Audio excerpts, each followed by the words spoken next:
Welcome, welcome.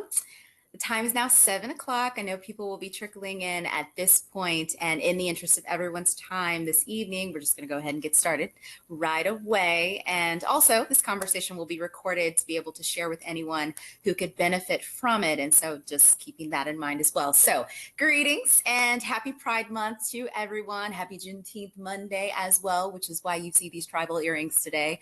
My name is Dr. Sherlisa Jackson, pronouns of she and her, and I am the Mental Health and Domestic Violence Coordinator for the Zeta Phi Beta Sorority Incorporated chapter of Kappa Iota Zeta. And I want to welcome you all to an inclusive gathering and safe space tonight to discuss with various experts in the community regarding mental health and domestic violence within the LGBTQIA plus population. Seeing as how we will be discussing sensitive information, I definitely want to extend a trigger warning for any possible unsettling feelings that arise due to your involvement in tonight's discussion. And if that does happen, and there is any kind of additional resource that you might need outside of what's provided tonight, just please let me know. I'll make sure that you get whatever you need. Also, feel free to utilize the chat to ask questions during the discussion and to provide ongoing feelings, feedback, any kind of insight that you would like to add throughout the next hour or so that we are together tonight.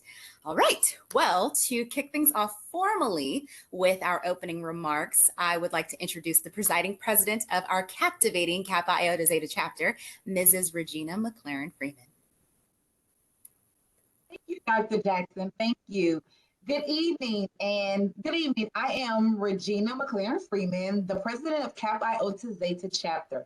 Welcome to Zeta Phi Beta Sorority Incorporated, Kappa Iota Zeta chapter, mental health, domestic violence, and LGBTQIA plus panel discussion. The LGBTQIA plus community is celebrating Pride Month even louder and prouder than ever. After a few of their few uncertain years, we are all sharing our feelings about the importance of equality and capturing the moment. Reflecting on how far we have come as a society and the distance we still have to travel to empower all people. Our world would be better as a whole if we just made an honest effort to be more understanding and accepting of everyone, who they are and who they love. We are all free when all Americans are treated as equal, no matter who they are and who they love. The panel discussion is an opportunity to have a dialogue, opening the conversation to discuss our differences and live our lives in a state of inclusion and continue to embrace diversity in all humanity. We are excited to have a variety of panelists joining us today, and the host, Dr. Jackson, hosted by Dr. Jackson. You are charged to participate and enjoy yourself. Dr. Jackson, thank you for the opportunity to provide opening remarks and to welcome our guests. Again, welcome to the captivating Kappa Iota Zeta chapter of Zeta Phi Beta Sorority Incorporated. Dr. Jackson. Such a beautiful woman. I love this woman. Thank you as always, Madam President. You consistently provide such a warm presentation and willingness to help, and that is eternally appreciated, just so that you know. Now, before we begin, I would also like to spotlight a special guest with full intent to have been here this evening, but was able to provide a video for us to enjoy instead, and her name is Angel Barnwell. So I'm going to let you watch this clip, and I'll be right back. Hello, my name is Angel Barnwell, and I am the business manager of Slutty Vegan ATL. I am also the founder and CEO of the Smile Hole Foundation. I'm partnering with the Mental Health and Domestic Violence Committee of the Kappa Iota Zeta chapter of Zeta Phi Beta Sorority Incorporated. The Smile Hole Foundation is a minority-led nonprofit organization that believes that everyone should have access to quality mental health care. As a mental health care advocacy group, we believe that all communities should have access to this care. We bring focus to the awareness of mental health and also breaking down the stigma surrounding this very sensitive topic. Smile Whole provides therapeutic resources from a network of wellness professionals, resources that will be available for everyone that is seeking mental health care or the education. Smile Whole is bringing awareness into the community through the means of mental health care events, workshops, and through the collaborations with other organizations that focus on mental health care. I am so excited that Smile Whole gets to bring in education and resources in the Black and LGBTQIA plus communities. I look forward to being able to connect with so many, and I hope that my foundation, including myself, can be a blessing to so many people that are in need. I would like to thank the ladies of Kappa, Iota, Zeta, of Zeta Phi Beta Sorority Incorporated for having me to be a part of their mental health and domestic violence committee event. Ladies, thank you so much. I look forward to other opportunities for us to work together. Yes. And, that's just such a wonderful blessing to this conversation today. And side note, I also want to say thank you to our tech team facilitator this evening, Erica, who has helped create the tech savvy environment that you are currently experiencing, including the transitions and putting us all up on stage. And so I can't exactly, drop the applause, emotions in an emoticon form here today, but I'm going to do that right here just to say thank you, because we wouldn't be able to do this night without you. So to introduce our panelists, and to get us started here, I'm going to go ahead and provide that introduction for you today. And we'll start with Rolandria Adams with pronouns of she and her. She has a Bachelor of Arts in Human Communication, a Master of Sciences in Higher Education Administration, and has been a higher ed administrator for 7 years, including being in learning and development through the higher ed industry. Recently, she evolved into corporate training as of this year. And this is a direct quote from Ms. Adams. I am passionate about this panel discussion because I know what it feels like to be isolated because of intersecting identities, specifically around ethnicity and sexual orientation. Identifying with this topic, I raise awareness through conversations in the workplace, as well as continuing to keep myself informed through development opportunities. Representation matters, and it is important to challenge constructs and systems that have historically ostracized underrepresented communities. My goal is to use my privilege and my identity to advocate for others who share similar identities as me, and in addition to encouraging brave spaces for those who don't always feel a sense of belonging outside of the LGBTQIA plus community. And thank you, Rolandria, for that. Next, I would like to introduce Yori Scott, pronouns of she and her.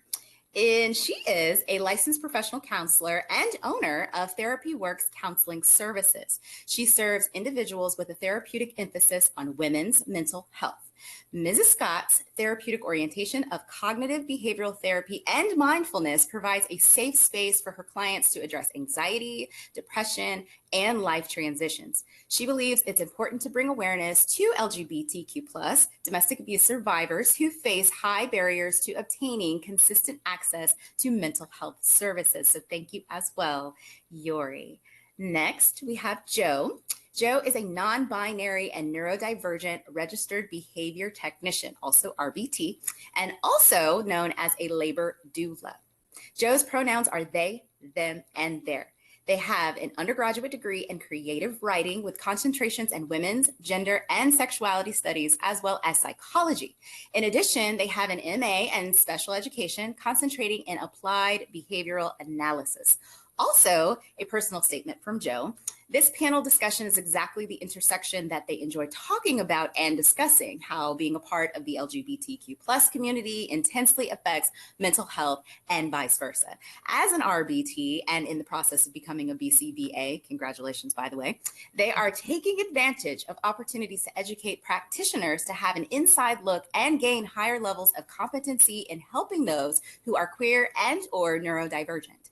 They have participated in many LGBTQ+ panels for youth and adults inside and outside of the queer community, and they feel very comfortable answering questions and providing a more compassionate and complete education. Thank you so much, Joe, for being here. And lastly, we have Carlos Crutch with pronouns of he and him. He has worked in the field of behavior management as well as consultation for 17 years.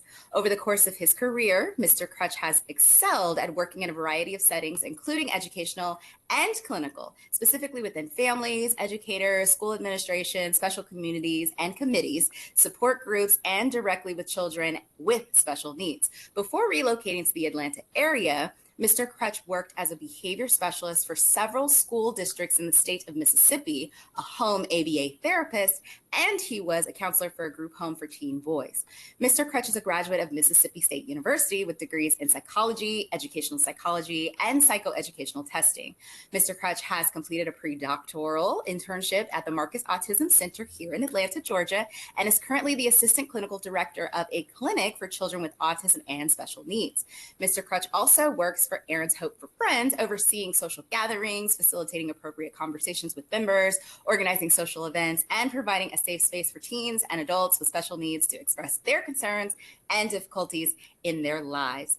Thank you, Carlos, as well, for being here, and welcome to you all. I just want to give you all, everyone, literally, a round of applause in just hearing and being able to read such amazing accolades. I'm just astonished, and I'm happy that you're here. And I hope that everyone in attendance feels that their questions will be answered effectively and with full competency tonight. So I just want to take a second to just pause and give you just all of that. And to start us off first, I just would like for us to address the letters attached to Pride Month. LGBT has evolved into LGBTQIA plus because the acronym keeps expanding. The more sexual preference, orientation, and gender identity also expands. So I'm going to mention these terms briefly and just give our panelists a chance to expound and elaborate momentarily. But just so that the audience has a guided understanding of what's being celebrated during Pride Month, I'm just going to kind of tell you these terms. And I don't want to assume that everyone just knows. Otherwise, we'll just have a hollow discussion without proper information. So I'm also going to drop a link, which is one of the many links, there are several, to find a bunch of different resources and helpful terms related to this discussion tonight. So we're going to start off with just knowing that the terms in the acronym now are L for lesbian, for a woman romantically, emotionally, or physically attracted to women. G for gay, for men romantically, emotionally, or physically attracted to men. Bisexual is also the same with romantically, emotionally, or physically attracted, but someone who's attracted to more than one sex, gender, or gender identity. There's transgender for T, gender identity or expression that is different than assigned at birth. We have Q for queer, someone with sexual orientation or preference that is not exclusive to heterosexual. You have intersex for the I, where someone is born with both male and female biological traits, and A for asexual, where there's partial or complete lack of sexual interest in others.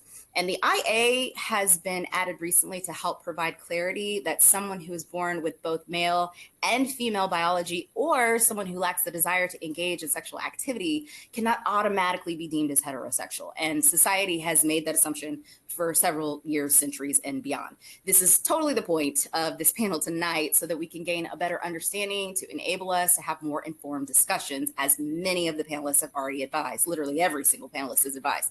So now that we have a good understanding of the foundation for where this panel is going, I'm going to allow now for our panelists to elaborate first on the terms, and if there's any additional feedback about these terms that should be provided. So the floor is totally yours.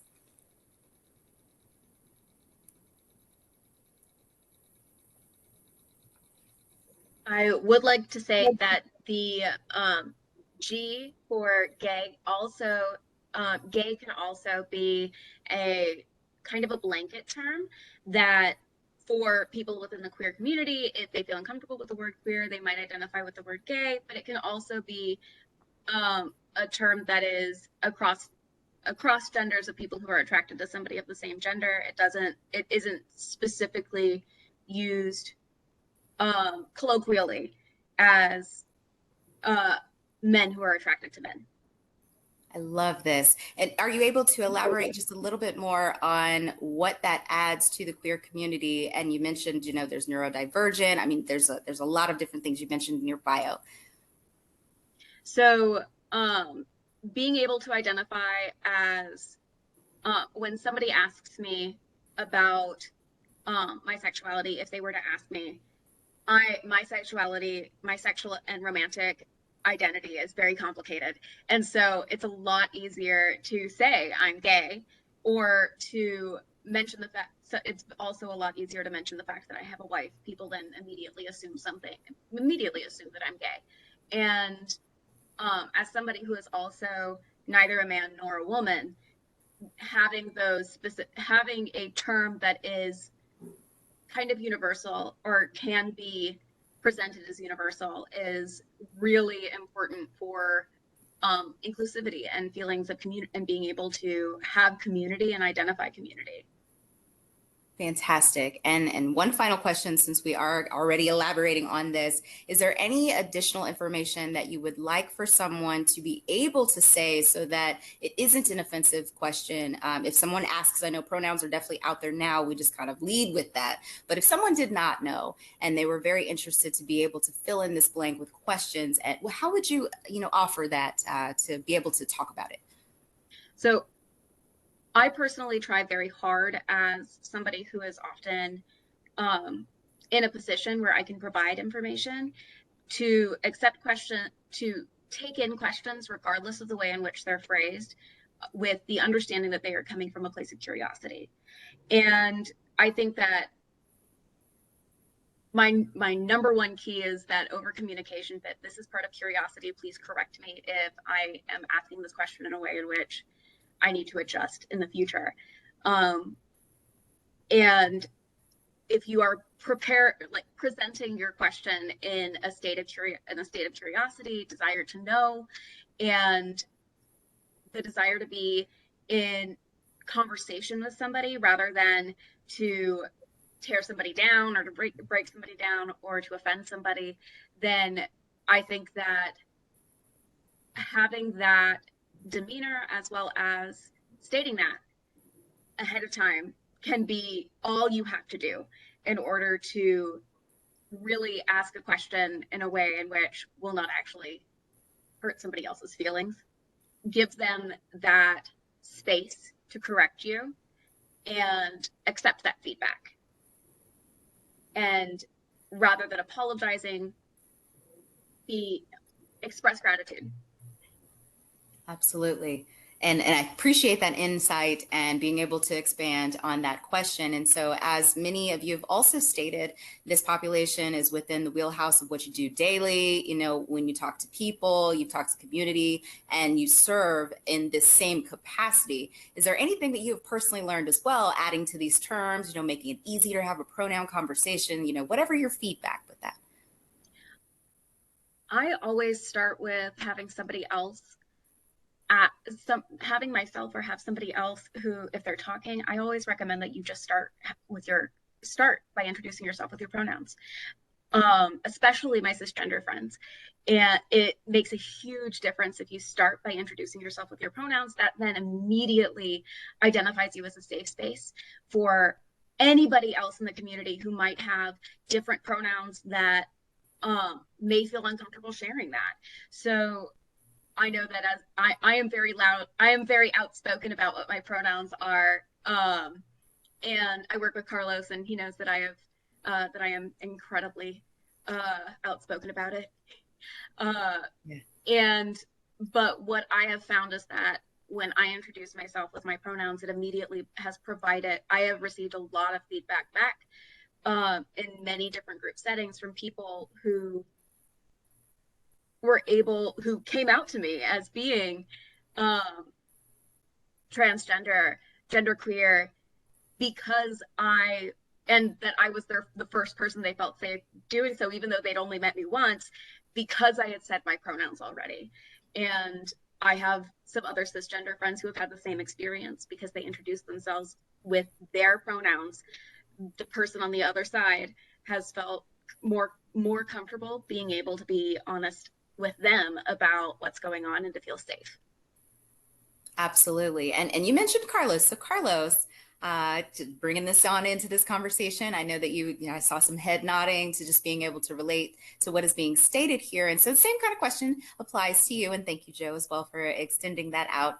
When it comes to these terms, when it comes to having to explain them, when it comes to the population and serving them, what insight would you like to provide as well when handling how to? Yes, so as Joe stated, I do work with her, and I mean with them. Sorry, Joe.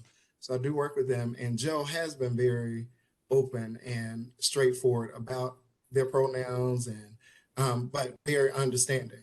So that goes with everything within the community. So I do identify as a gay man, and so as a gay man, there's a different outlook that that we have to, well, there's a different space that we have to walk in the cisgender community. So having somebody like Joe who is open and willing to answer questions, and I'm open and willing to answer questions in all settings, it makes it easier for us to actually understand and work cohesively together. So a lot of times um, we think people are attacking, but it's a level of ignorance that they don't understand. I can be honest and say LGBTQIA plus. I don't know all of them extensively, so I don't know them. But speaking to people like Joe and being willing to take feedback and be willing to take um, corrections when I mess up things, because I like to say I'm an old school gay, so it's different. So it's completely different. Um, so being able to take that feedback whenever I mess up, or when I could have said something more sensitive to a certain community, has been good. So, like Joe said, being willing to take the feedback and listening. Incredible. And you both dropped this term cisgender, right? Could you elaborate just for the audience, please? Joe, I'll let you take that. So cisgender is the term for somebody who was identified at birth as a specific gender and still identifies with that gender. So my mother was identified as a girl when she was born. She still identifies as a girl and a woman. And so she is a cisgender woman. And that the purpose for that is so that there is not this terminology of transgender and normal. That is creating an additional label, but so that everyone can be on this even playing field when describing each other and talking about each other and identifying with different labels. Fabulous. Thank you for that elaboration as well. And so just kind of moving around for the panelists as well. I know, Yori, you explained that you are an owner of a facilitation of making sure that you do not miss screening with integrity and cultural sensitivity. So any client that comes in, that's just something that has to be out there. You have to be able to know the comfort level that is provided for anybody that knocks on your door. And so just adding into this discussion, what do you do to make sure that you create inclusivity? Yeah, I make sure that during the intake process right away, when they're filling out their paperwork, there's a place for them to identify how they would want to be addressed, making sure that I'm asking questions. You can never ask too many questions, clarifying to make sure that everyone who comes in feels comfortable. And so I think it's very important. And I don't know all of the labels. We learn every day. There's something new. And guess what? We have Google. So there's really, if we don't know something, there's nothing wrong with Googling it. Many of my clients are young professionals. And so they teach me every day. I learn from them, and I pass the information along. It's a fantastic strategy. And I honestly agree that every single, even if it's not mental health related, anything should be asking pronouns, doctor's offices, any doctor, right? Medical doctor, physical, anything should be asking, just because everything I think is based in a specific understanding of taxes and bathrooms and documentation. And I get it when it comes to capitalism and the structures that have already been created under things, and we continue to have to shift it. But for legal purposes of inclusion, we have to make sure that it goes across the board. And so even if, your personal beliefs don't agree or, whatever, I hear that there's a part of it that says inclusivity is what we got to do. Mm-hmm. And I can't, even for myself, just there's somebody bleeding on the ground. I can't step over you and be like, you're of something different that I don't agree. That doesn't, it's not a part of the oath when it comes to helping people. So I love that already everyone is like, hey, this is just what it has to be. Plus, I already love this. And this is just something that we continue to add to not only our personal spaces, but our practices. And so then continuing this conversation over here with Relandria, you mentioned that this is a very passionate space for you to be in, as well as higher education. And so just kind of culminating from what everyone has already stated, we know that in a space of higher education, there's missed opportunities all the time to help people be educated, to have classes and coursework and continuing education, to be able, like you said, Google and to do things. But when it comes to higher education, is there anything that you're starting to see that we're missing that we could be trying differently, or that maybe you have tried? Yeah, I think you bring up a great point. I think within the community, terminology and language is forever changing, and it's forever being updated. And so I think that as an educator and people on the call, we have to always be mindful of that, and be willing to have those open and honest conversations. I think a lot of it is centered around vulnerability. And so I think about my students. A lot of my students are Gen Z, and some of them are even the new generation, and they come in the gate swinging. They're very authentic about where they are. They show up authentically. They teach me things that I didn't even realize about the community I'm a part of. So I think a lot of it is being receptive to information, knowing that you don't know everything, being willing to have tough conversations. And as I mentioned in my bio, being willing to have brave spaces. I think a lot of times we say safe spaces a lot, not understanding what that means and who is a part of that safe space. And so being willing to have ownership of creating a space for someone who may not have language, or being able to create a space for someone who is authentic and letting them show up for who they are and having a sense of belonging. So it is a challenge. I acknowledge that, but I think being willing to be a part of these hard conversations and being willing to train or being willing to develop individuals or you yourself, I think it's important. So as it relates to myself, when I'm in my, when I was in higher education, I just transitioned, as I mentioned. I have my stickers outside my door. So I have safe space training as well as class training on different things within the LGBT community. So being able to, again, representation, communicating, hey, here's where I am and here's who I am. That creates a sense of belonging and comfort, as Joe mentioned, and Carlos. So. Yes. And I love the idea of helping people. The brave space mentioned that's absolutely wonderful, because you're right. Safe means something different. Love means something different. Family means something different. Like, we have to continue to expand these terms too. So I'm happy that you mentioned that. So now when it comes to opening up what mental health means, we're going to just start with understanding what it means to you. Everybody has mentioned across the board that this is a very important topic for what you do daily when it comes to mental health, whether that's for yourself, keeping yourself in a space of self-care, and willingness to continue to help anyone outside of you. But when you think about mental health, what does it actually mean just for you, just in general, when you hear this term?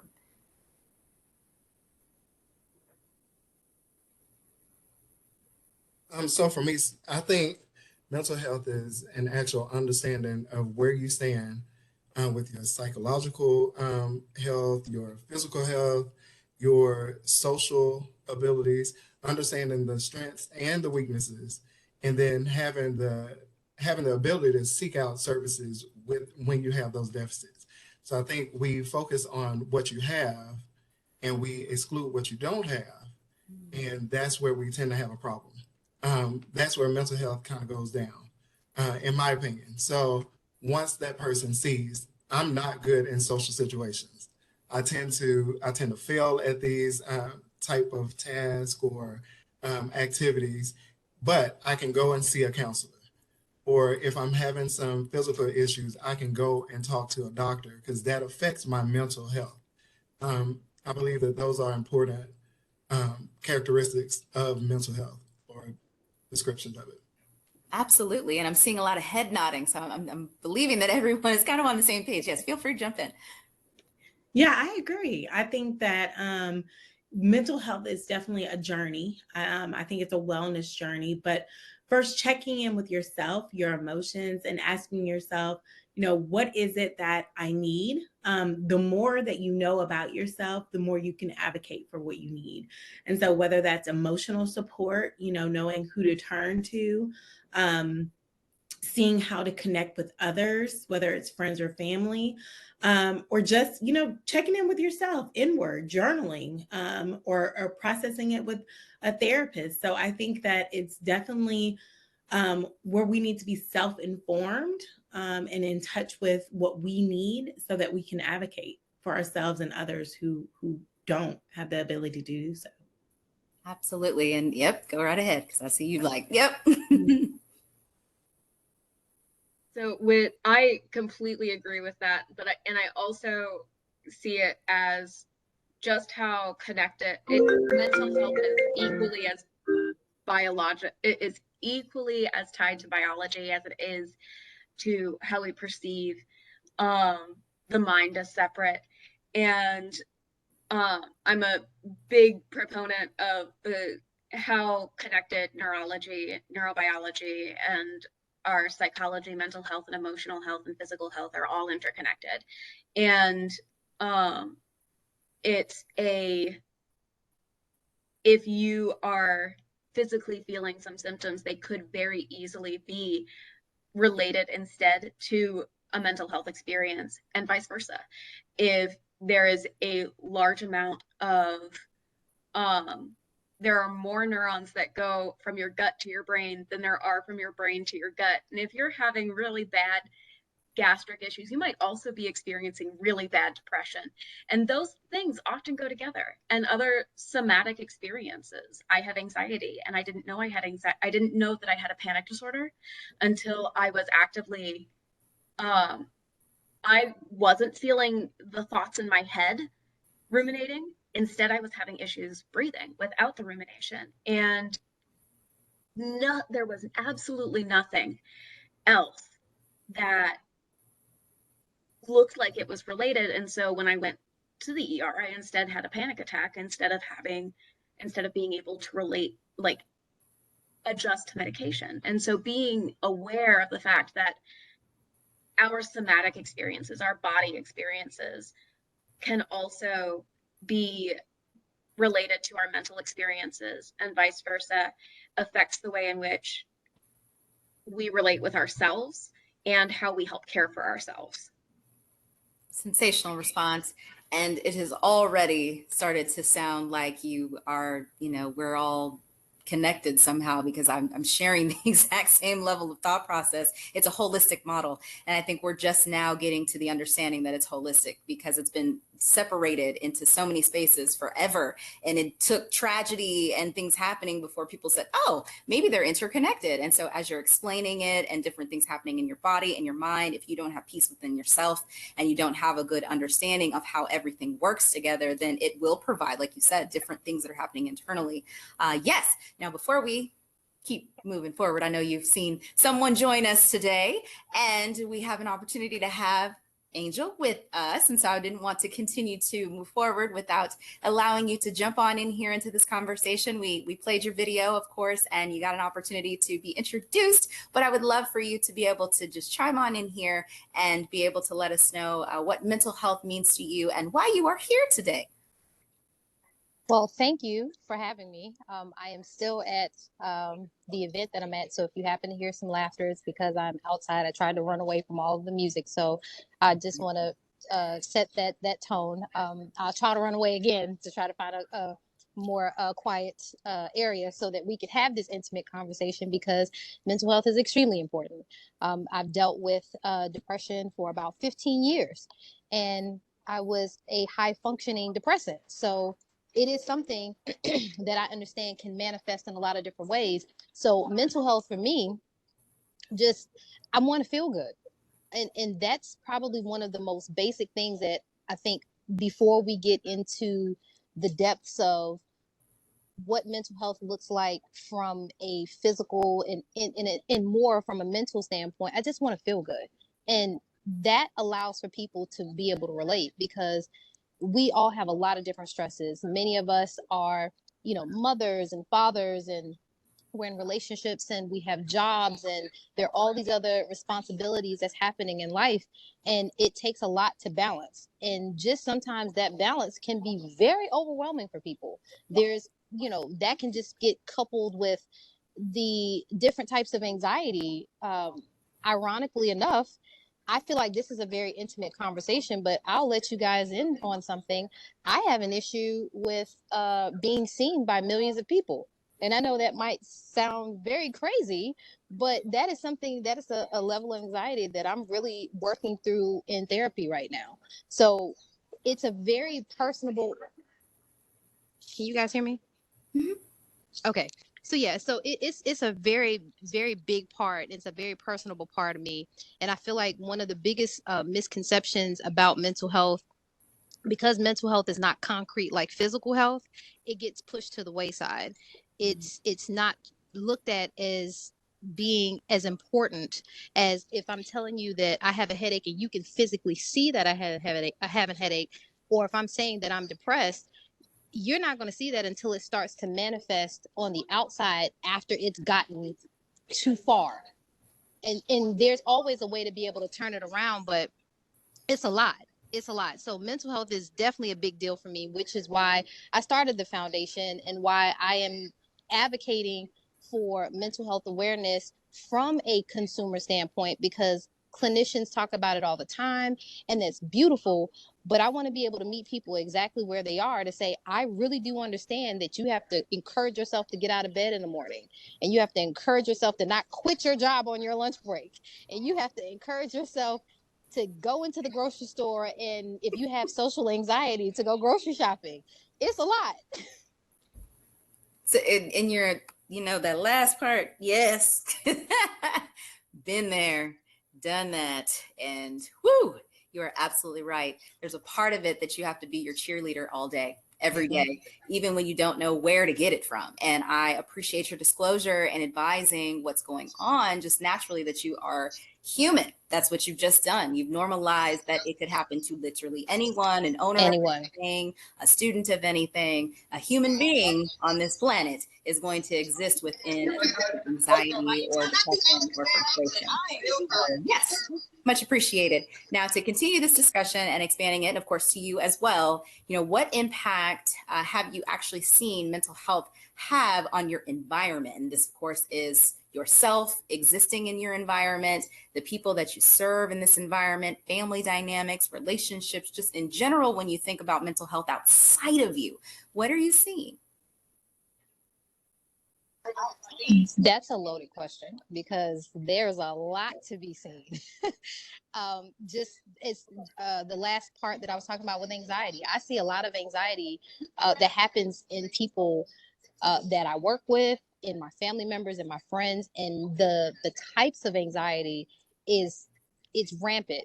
Everyone has a different level of something that they are dealing with. So mental health is not a one size fit all. That's first and foremost. And a lot of people try to box it in to, okay, you're depressed, just go take a walk. Well, what if there's a chemical imbalance that would require some type of medical assistance into it? So then I've seen where someone has dealt with schizophrenia. I actually had an ex whose brother was schizophrenic. The family did not take that seriously. And I'm just like, first off, I don't think I can procreate with you if that's in your DNA. So that's a problem, first and foremost. And secondly, why are we not getting the actual help to combat what's happening? So I've seen a variety of people that will take mental health head on, and they are going to advocate for themselves and the people around them. And then there are those that they deny it. Oh, I'm not depressed. Oh, I'm not dealing with bipolar. Oh, my mom's not dealing with dementia, or a lot of the other. Not to say mental health is not serious, but there's different levels to it. So I've seen a cascade of, what's the word? It's a, here we are. What is this? June Pride. A rainbow of colors in mental health. Just, I feel like people people don't relate to each other because they don't know what's going on. Mm. So that's the biggest thing that I see with me looking from the outside in, is if I don't know that you are depressed and I'm over here dealing with depression, but you're getting help for it and I'm just self-medicating, we're going to have two totally different outcomes. So Yeah. I've seen a lot of different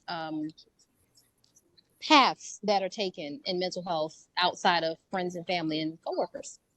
Absolutely. And I heard a chime in. Yes. Yeah, I want to piggyback off that because I mean, I grew up in a neighborhood where, you know, if you cannot address your lower needs, it's very hard to address your higher needs. And so, you know, if you're dealing with poverty, or, you know, you're going to school and your parents have just gotten into an altercation, you know, and then your teacher is telling you to sit down and to be your best self, it's like we're missing it, you know. So I think I definitely agree with you when you say the environment is so important. And also diet, you know, diet. I mean, if you have uh, fast food restaurants on every corner, liquor stores on every corner, this impacts your mental health. You know, if you see people self-medicating, you know, using, you know, different forms to try to fight against stress or anxiety, you know, this is environmental. So definitely. I have to tag in to say yes. I absolutely agree with that because I am vegan. Mhm. I feel like sometimes I think I'm probably the only one here that's vegan. So the only thing I could eat that was here was broccoli.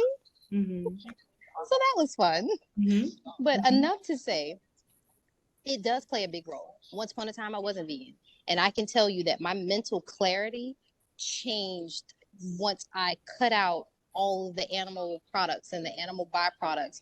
And I still do consume alcohol, but guess what? I don't consume as often alcohol. My Mhm. taste buds have changed. The desire to consume those things, in addition to all of the other toxic filled things, everything has changed. And you hit the nail on the head with that. That is so important. Mhm. Yes. And Joe, yes, go ahead. Yeah. To piggyback on things that have been said significantly. Third, I am thirding those things, as well as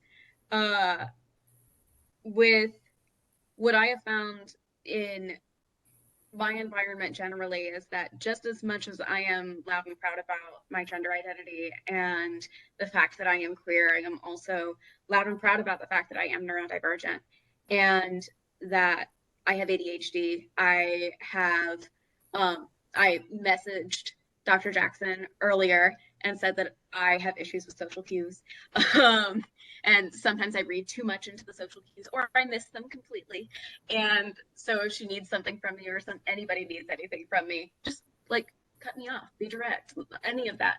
And being vulnerable about that sort of stuff, about the fact that I also have major depressive disorder and I also have some chronic illnesses that affect all of those things, and vice versa.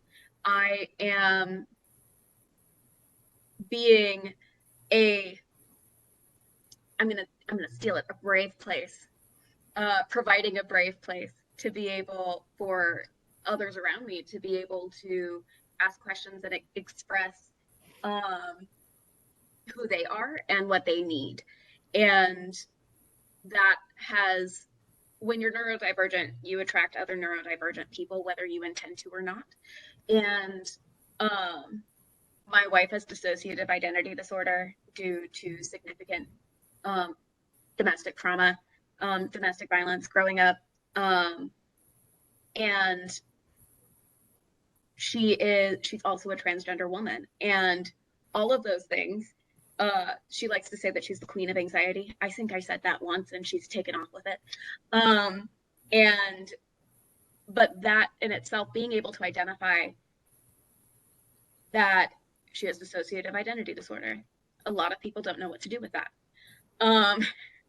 But being able to say, this is what I think I have, and then find a way in which to find people who are willing to accept that and understand and learn how to understand that, in addition to providing a space where she can be herself, where she can, where her different identities can be themselves too, is a really important thing. And you don't necessarily have to know about it or be an expert in it in order to be willing to learn and be willing to understand, and being a person who's able to say, these are things that are in my at-home environment. My stepson has ADHD. I have ADHD. My wife has ADHD. And we're a family of ADHD people who struggle with all sorts of stuff. We also have strengths that we're able to bring out, and it's important to be able to express those strengths so that other people can see their own as well.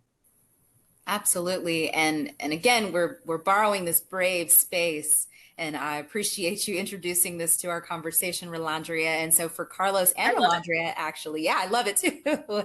For you both, you know, since you have dealt with students and you've dealt, and I think everybody else has done that too, but just specifically, you have had teens and boys and youth and higher ed. And so there's a lot of different things where I know maybe even diet changes have been a part of that as well for youth, and how it's impacting, and the things that are available in a school system. Like, you know, they're transitioning into spaces where they don't get a K through 12 understanding of their emotions or mental health or anything. So how does that play for the two of you when you see these youth now needing to become informed adults without information?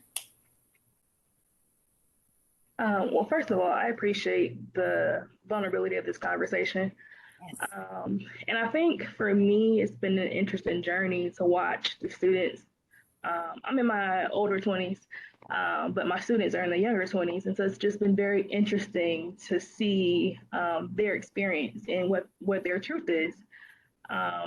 And I say that because I think as it relates to mental health in their environment, a lot of them don't have language. A lot of them are not emotionally intelligent.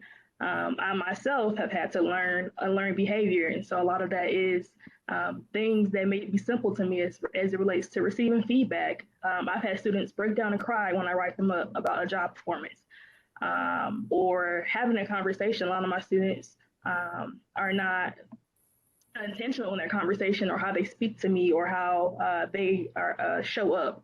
So a lot of mental health concerns or trauma and triggers that they grow up with, I think that shows a lot in the higher ed space. So I think it's important to acknowledge that. And also, as it relates to physical health, I wanted to talk about that real quick, because I didn't know until I got into my older 20s that mental health plays a part of your physical health. Like I think one of my doctors was saying, like, you know, it'll go somewhere. I didn't realize health conditions relate to mental health.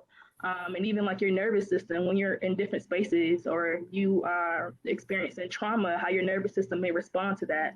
So I definitely think these conversations are important for that reason.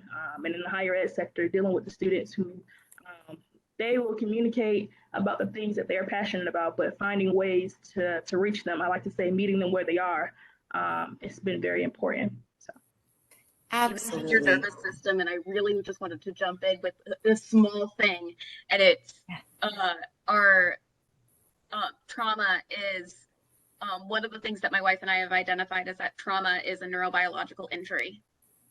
And thinking about it that way has helped her overcome a lot of her own stigma, and understanding that trauma has changed her neurobiology and has physically hurt her in ways that weren't just the trauma itself that happened, but how it affected her brain and her mental processing has been such a huge deal when it comes to her own sense of shame. So thank you for mentioning your nervous system and trauma.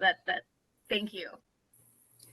Yes, no, and we're actually going to get right to that in a moment. I know Carlos was about to jump in with a point, I know, to piggyback, but you're actually moving us into the very next question. So yes, I will definitely come back to that. Carlos. No, I was just going to quickly say the environment that I work in. So we work with children with autism, teens with autism, adults with autism. So I think a lot of times we neglect the fact that they are human beings. So they have their own struggles going on, especially the higher functioning ones. They have their own struggles going on. So when I do my work with Ease Club, which is a social club for adults and teens with high functioning autism, they all have their own, like a list of issues that they bring to the table every Friday and Sunday night. And so every Friday and Sunday, you listen and you talk, and you are that safe, brave space for them because they may not be able to go to parents. So I've had several of those members come out, or several of those members tell that they don't understand what's going on, but they have an attraction to somebody in the club. And for people who don't recognize typical social cues, and then having to go through what's not typical, which is, it's not understandable. And I'm going straight into the LGBTQ thing, sorry. But it's not typical for, same-sex attractions are not taught. Or, well, they aren't taught, but nobody really wants to speak to people about it. So once you have issues like that that's brought to the table, if you are not the person that's there to teach them how to advocate for themselves, or to be there when they are trying to advocate for themselves, I feel personally like I failed. So in my community environment, in the spaces that I work and walk and sleep and live in, I try to make sure that I'm open enough to receive information and help them to express the information. So that was all. No, you're giving us a segue too. And again, like all of the disclosure and vulnerability on this stage, I'm going to definitely, chime in with that too, because there's so much that as a person who handles mental health, we don't often want to tell others that we have something going on, or that we know about people, or that we have family members, or that we come from a lineage of it. And so to hear it and to have people expressing it in the field of mental health is very appreciated. So thank you for everything that is being advised. And so to, just kind of chiming in, Carlos, as well, and switching back to Joe, you mentioned that, being in a space where there's domestic violence and noticing that there's basically a different kind of programming that happens after trauma, and that's all spaces of trauma. We also think about how mental health is affecting the LGBT plus anybody in this entire community, and things that add to the QIA, and understanding that this is also a part of this discussion. And so when you think about it, and you think about domestic violence numbers, and you think about mental health numbers, and the stigma that is presented, and the resources that are limited, I mean, how do we even begin to get your wife help, or to get anyone in this community help? Like, what have been the steps that have been a part of this? Well, I think the biggest thing the most important thing that I think in this journey of finding out ways in which to be able to help her, I have been able to identify that I've been able to do a lot of research in complex PTSD. And complex PTSD is not in the DSM-5. It is not technically a diagnosis that a psychiatrist can actually give you. However, it could be mentioned by therapists as well, and it is a very real thing. And it's the concept that little traumas, little things that build up on each other, and can affect the way you think, and can affect the way you act, and can act very much like they are big traumas as they have stacked on top of each other. And understanding that being in the LGBTQ plus community in the United States, in addition to any other intersection you have in the matrix of domination, is completely in itself creates little traumas your entire life. And if you add in being a neurodivergent person, if you add in being a person of color, if you add in being even a person who's overweight, adding like however many things you're adding into it, you are having more and more little traumas from the moment you're born, and the ways in which people respond to you, and the ways in which people interact with you. And understanding that helps you understand yourself, and can help provide an opportunity to see other people's perspectives and experiences on a grander scale, if that is what you need to be looking at. And So paying attention to my own tiny little things and how they affect the way I react when I receive feedback, or I was talking with one of the kids I work with today about when I was a kid, waving at somebody in the hallway and then not waving back at me, and that feeling of rejection sensitivity and how intense it is. That rejection sensitivity is a symptom of CPTSD, and dissociative disorders are a symptom of CPTSD. It's in so many ways, understanding that specific thing has helped us with being able to reach out and find practitioners that are willing to learn more. We, so far, the practitioners that we have found that identify themselves as competent with the complex and expanding and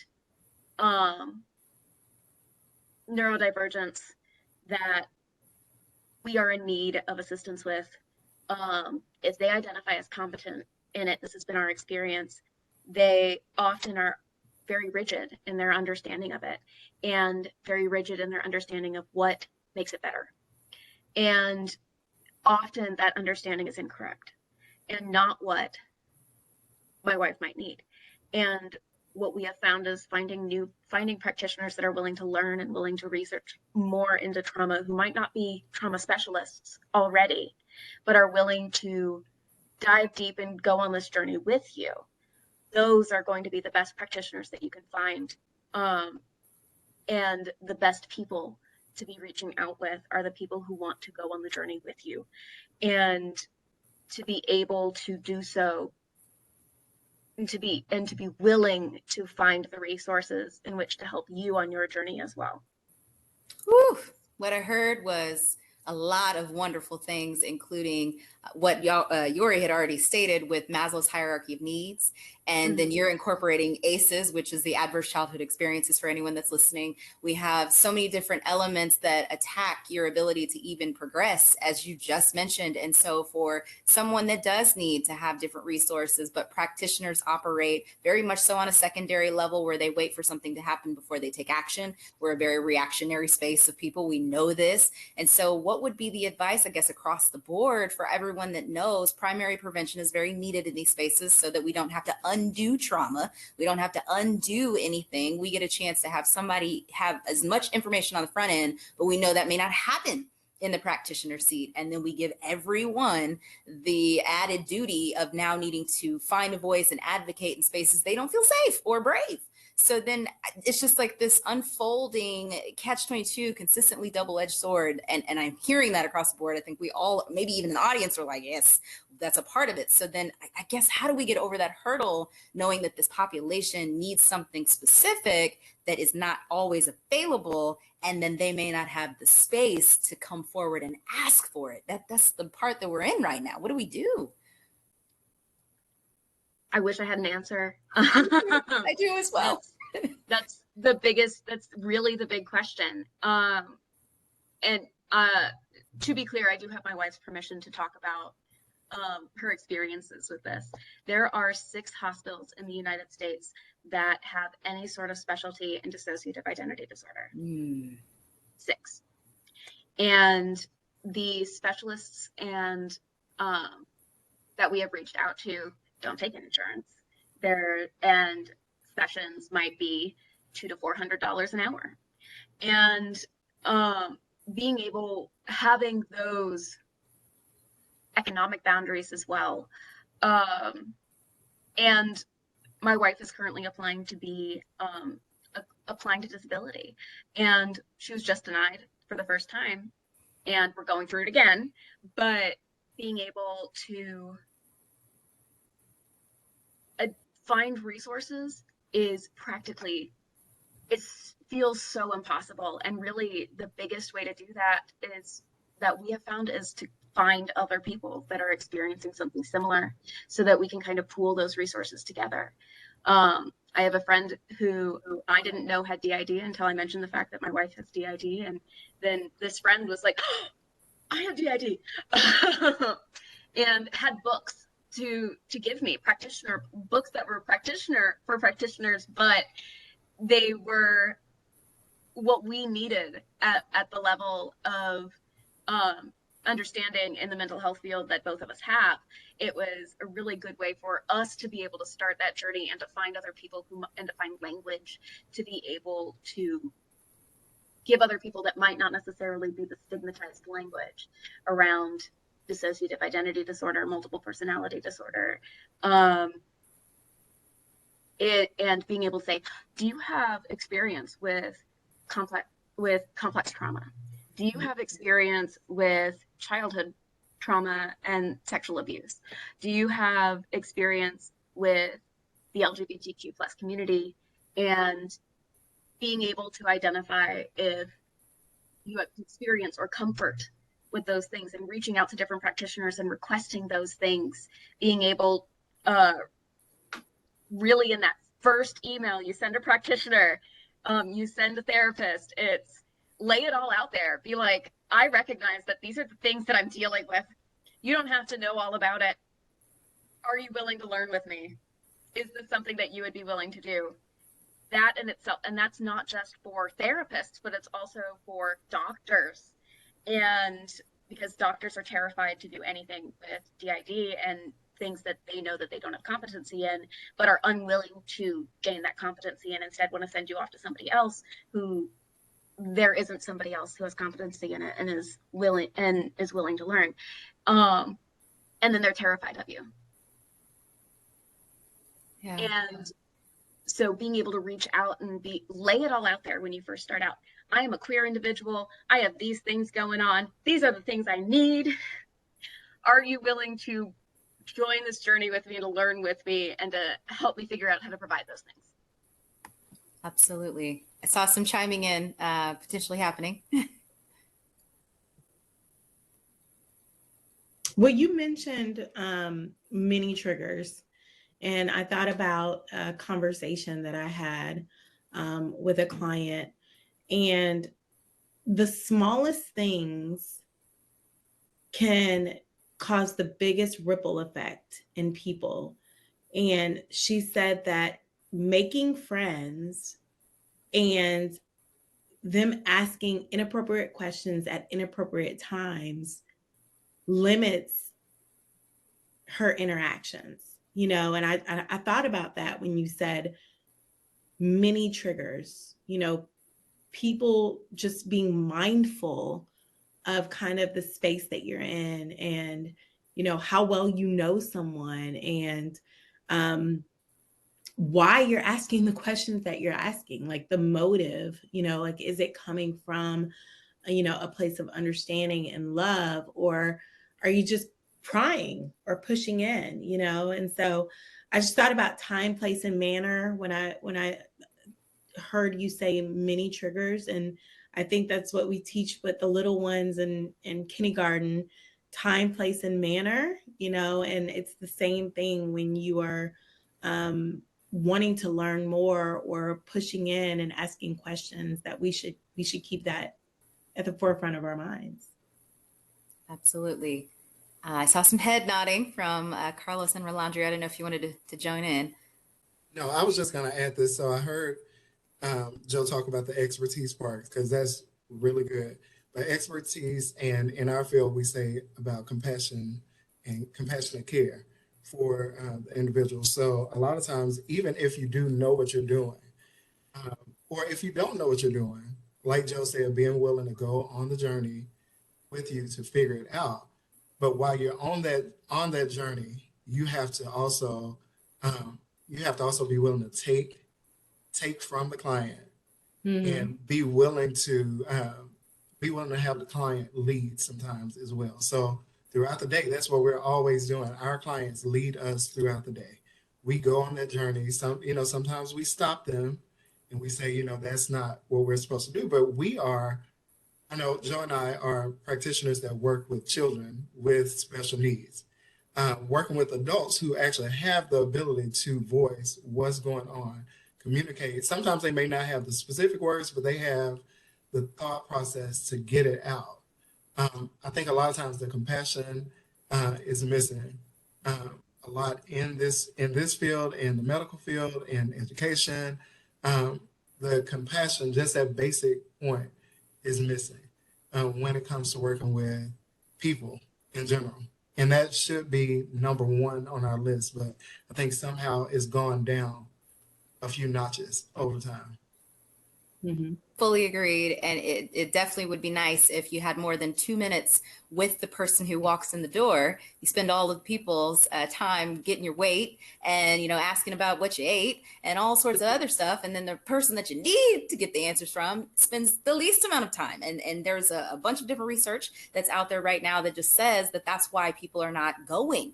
That's why people don't trust to say anything. And then you're not diagnosed with the stuff that's wrong because you don't feel the trust and the rapport is not built.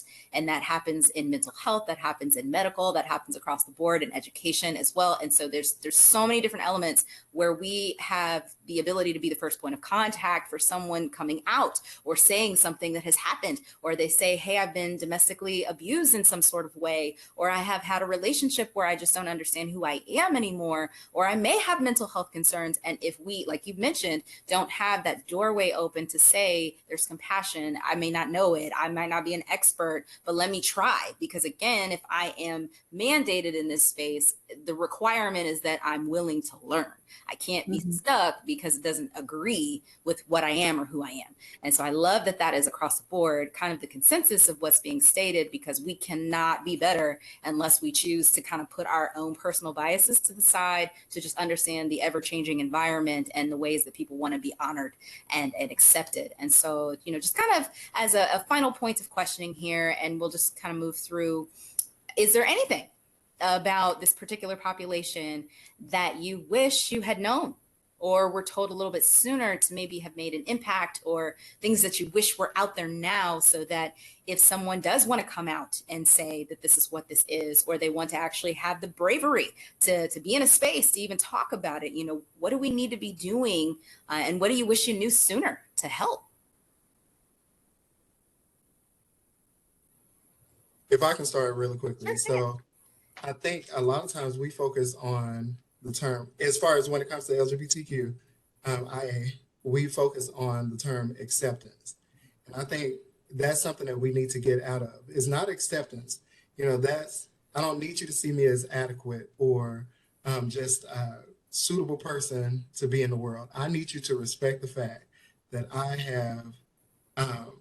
am me.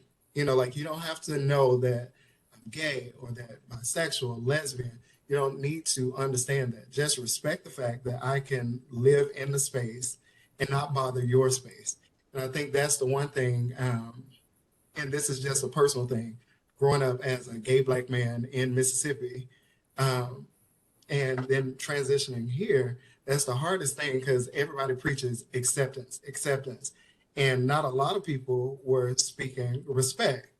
And so that was hard for me for a few reasons, because the world was telling me that I needed to be accepted. My home was very accepting. I think I was talking to people at work the other day where every day of my life, my mom and dad has said, I'm amazing. So every day, my mom says, you're amazing. Before I go to work, just want to talk to my amazing baby. So that's the environment that I grew up in. But that's so different from what the world is wanting me to do. The world is wanting me to overshare. The world is wanting me to reach out for acceptance. And I think that's what we put on other people. So that term acceptance for me has been something that over time I've learned to say no. Nobody needs to be accepted at that base level. We need to demand respect. And so so that's something I wish I had known earlier in my 20s, so that I could share with other people. I have cousins right now who are, in the process of coming out, have, friends that are doing it, have married friends who are divorcing because they are coming out, and telling them that you don't have to look for acceptance, but you need to demand respect for who you are as a person. Really good point. Yes, Rolandria. I wanted to build off Carlos's point, because I think you talk about self-acceptance, it allows you to not be tolerated. And I think more than now, the community in LGBTQIA plus, we want to be celebrated and not tolerated. And I believe, I think it's important because you have a lot of spaces where people try to make sense of it without being intentional. And I talk to my students a lot about intent versus impact. And so I remember when I first came out, I had family members say like, "Oh, you're so pretty," and I'm like, "What does that mean? What are you getting at by saying that?" So it's a lot of internalized issues and systemic issues that come up in these conversations. And so I think that's one of the things I wish I would have known. And now going forward, I would tell someone to know who you are and know what it is you want to communicate and show up authentically, no matter what that looks like.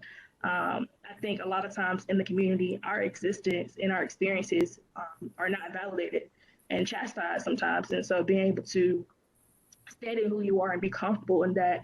And if you're not, being okay with that as well. I think it's important to know your village and be surrounded in your village because there are there's a lot of bias out there. And so I think those are my things. I would have told my younger self when I came out to be affirming who I am, and not allow other people or others misplace fill in the blank to determine how I show up in spaces. So. Yes, and your disclosure even now is still very gloriously beautiful, because to be able to share it with us, even though you've made peace with it, still keeps us informed that this is what it requires moving forward. And you're just creating allies for you not to have to be the person to constantly explain the struggle. And that's something that, of course, well, here we are with Juneteenth. Like I shouldn't have to say it. I need to have allies that want to tell the story for me so that I don't have to keep exhausting my resources. The same thing when it comes to this space. I need to be an ally for anyone who is wanting to have this voice told, and everyone that's listening the same way. You know, we want to create those spaces so you don't have to keep reliving it. It creates its own complex PTSD to have to keep telling that story over and over. Like you have that, like people are entitled to know it. Like you mentioned already, Carlos, that's something that you have to keep saying, like everybody's entitled to your business, and they're not. But that's just the way it's set up, that you have to be the one to take in all the heat, and you got to be the one that changes everything. You got to be the one that adjusts and accepts. And so I love what you've also stated right here, Rolandria, to let us know. Yes. I wanted to add another piece. Yes, I think, please. I guess I call this challenge by choice when talking to my students and anybody on the call. I think a lot of times people in the community have a hard time creating sense of belonging or feeling belonging. So for myself, I may be able to show up as a Black woman in a space, but I can't show up as a Black gay woman in some spaces, or I can't show up in a space and be all parts of me. So I think being able to have those conversations and being able to welcome that person for all of their parts and for all of who they are is important for anybody on the call. If you want to know more what that is, I'm definitely want to have those conversations. But I think we talk about vulnerability a lot. Being willing to say you don't know, but you want to learn. And also, we talk about calling in or calling out, being willing to say, "Oh, I didn't get that right, but can you explain?" Or direct me to the resource. Sometimes, as we mentioned, Google is free. You don't have to educate. So I just want to say that as well, that it's important that if you care about someone in the community, or if you're around someone in the community, allow them to bring all parts of themselves, because it is it's already struggles within the world in itself, but when you have intersecting identities, it becomes a struggle of how you show up and which identity you choose to bring into space. Absolutely. My goodness. I want to just say, honor people's journey, that not everyone gets to their destination at the same time. And we should honor where they are, wherever they are in their journey. And so that's one of the things that I feel like I wish I would have known earlier, that some people, we're all discovering ourselves and learning about ourselves every single day. We wake up and we learn more about ourselves and who we are and what we want, what we desire. And that's okay. You know, it's okay to be on this kind of forever journey, and allowing people to honor that as well. Absolutely. Fine words. Go ahead, Jeff. I wanted to add big thing for my own personal experience that I have learned very recently, I've heard this phrase really recently, and I've always been a proponent of over communication, and that has been over communication and unconditional love is my religion. That is what I have said since I was 17. But I've had to add another piece to it, and very recently, because no matter how much I communicate, no matter how much I try to communicate, I cannot ensure that the other person has comprehended what I have said, and from their perspective, without asking them and without making sure they know what I am saying. And so having that conversation where you are both communicating and over communicating and ensuring comprehension of from what you have communicated is the most important part generally to any relationship you might have with anybody. And the best relationships are ones where the other person wants to do the same with you, wants to be able to over communicate and ensure that you understand and that you comprehend what they are trying to communicate. And one of the things that I have been able to provide to a lot of people as a casual safe space or a casual brave space is the understanding and the expectation that I am assuming that your intentions are the best, regardless of how you're like whatever comes out of your mouth or how you're saying something, you are not intending to hurt me. And there are people that I have had to change that assumption with, of course. And so it doesn't come naively, but it's still something that is really important, is being able to assume the best in each other and to assume that the other person that you are in conversation with, that you are trying to create that space with, does not wish to hurt you. And so when people ask me questions, I make that assumption that they are not trying to hurt me. And that in itself helps me from being defensive, and it helps me continue to be vulnerable and to continue communicating to the best of my ability and to make sure that other people and that other person is understanding what I'm saying and that I'm understanding that. Absolutely. And I believe across the board, we have covered quite a bit of what it is to be an ally, what it means to have practitioners that are not misinformed or that are unwilling. We've definitely discussed the ability to understand the connection between mental health as well as domestic violence, and the ability to know that without certain needs being met, with different adverse childhood experiences or any kind of trauma that has just been chipping away at us, it just adds to more things that we're susceptible to and vulnerable to, especially with this particular population. And so I'm grateful that you all have been able to add to this knowledge today. And if there's anything else that you wanted to chime in with, as well as resources for people, I know I have a lot of Psychology Today and Therapy for Black Girls. I know I have a few more that I can pull up here and drop in the chat as well. I know there's some that are currently being dropped, which I appreciate. If you have anything that you'd like for us to know prior to us closing out today, and again, much appreciation for your time and making sure that you were here and with us, we're free to hear it.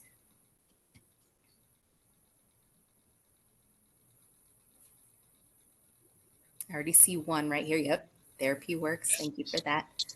So there's a couple that I wanted to drop in that I just recently learned. I think somebody may have said Therapy for Black Girls. Mm-hmm. There's also inclusivetherapy.com and Loveland Foundation are two other resources that I just recently became in tune with. When was this? Last Wednesday, actually. And I wanted to at least bring those up, especially for the fact that those are extremely niche because they are for people of color. And what I realize is that you have people of color that already can't find or have adequate access to therapists and doctors. And then you have a smaller niche in that niche, or a niche that's separate and aside, of the LGBTQIA plus community, where, yeah, you can have all these therapists, but they may not specialize or offer assistance in those different types of needs, as far as therapy and counseling for relationships and such. So I just wanted to throw out there that me being on the outside of the LGBTQIA plus community, but having so many that are my family and friends, I think one of the things that many of myself and others are able to do is to just be educated. That education goes far few. It's so imperative to just understand that there's a basic need of just wanting to live life and be happy and to live, love, and eat cake. And if you understand that that's literally what all of us want to do, the separations of the groups, and I like this person and I like orange and you like purple, all of those things start to diminish when the end goal for everyone is just to wake up and be happy, pay their bills, have an amazing career that makes them happy, and to focus on all of the good that's to come in everybody's lives. So I think from learning, I got my first experience with someone coming out of my life, which was my uncle. And I was probably, what, 12, I think. I had no idea what that meant, but I knew that I didn't love him any different. And then I ended up finding out that one of my other uncles was always gay. But again, I'm learning this between like, what, 10 and 12. Again, didn't know any of these things, but I knew that I still loved them the same. And that taught me that regardless of what their walk in life, as long as they are respectful and they are amazing people, they should be loved just like everybody else. Wonderful words. Agreed. I have various individuals in my life as well, and it has done nothing but teach me even more. And every year I am there, every hour I want to know, because it continues to expand. There isn't anything, even when you're in the community of it, you still have to become aware of it, because again, as we just discussed, there are individuals who started out with LGBT and that's it. So if you start adding QIA and then everything else that continues to keep adding, we don't know all the time. And so it's really great to just be not, saying, well, I'm in the community, so I know the best. Same thing with, me being a Black woman. There's resources that I'm still learning, that are available to me and how to help. And so there's something that you just said in all of that. And I think everybody has said some very similar things, as to continue to educate yourself, even when you're the expert. Because you have to, even for your licensure, you have to have continuing education. Even in this field, you have to be able to have continuing education, because you could get stagnant and stuck in stuff that's back in the 90s. And now you've evolved past something. You can't even help your current population. So I love what you've said. Everyone else has already chimed in with that as well. And so you were in good standing with that statement. So thank you for that, Angel, as well. Any other additional resources that are not being dropped in the chat right now? Any IG information, Facebook information, your favorite, restaurant where you're like, hey, I already know this is going to be the bomb, doctors, lawyers, people that you want people to know? There is I want to make sure I have their information correct, but I have information about an excellent gynecologist office that is trauma informed and LGBTQIA informed, and it has a diverse team of individuals. They are of doctors and practitioners and gynecologists and midwives, and I will drop their information in the chat. Please do. Yes, thank you. And then if it comes to mind after this particular discussion and you just want me to have it to be able to disperse it to our chapter and just to continue to do it for the community, that will definitely be happening regardless, just to make sure that we continue this conversation and that this will not be our last. I'm definitely grateful for your time today and everything that you've continued to expand upon. So if you want to be a part of this in the future, you are definitely welcome. And it is definitely something that will not stop with just a conversation about this. There's mental health that is definitely going to be happening for the rest of the year. We have Domestic Violence Awareness Month coming up as well. And so there's so many different opportunities for us to not have this be our last time speaking. So thank you for the resources that you're giving.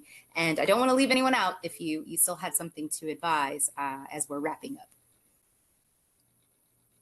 As a labor doula, I also currently they aren't letting me into hospitals because of COVID, but and most of the time they're only allowing one person to be with the person in labor, and they are not, most people will not choose their labor doula and will instead choose a partner or significant other and to be their birth partner. And so I'm currently not practicing as a labor doula as frequently, but I have some peers that are practicing and are LGBTQIA, not just friendly, but inviting. And there's a lot of push for, most of them are queer white people, but they are there specifically to try and work on decreasing the death of Black women in hospitals during labor. Yes, and yes, we need it. Advocating and speaking out and saying the same thing that they're saying louder, and with that understanding that they are more likely to be heard. An unfortunate understanding. No, and it's appreciated because it can't just be of the community speaking to the community. We do consistently need individuals who service that population or any population to know about the population they serve. And it has to be across the board. It is not exclusive to something. So I'm grateful that you mentioned that. And then if all of those resources do come out and you would, if you don't know them right now, that's okay. Please feel free to share them. I'm willing to disperse it to whomever needs it. I will absolutely email them to you. Yes, please do that. Thank you for that. I appreciate you. Yes. So I definitely, okay. I don't think I missed anyone.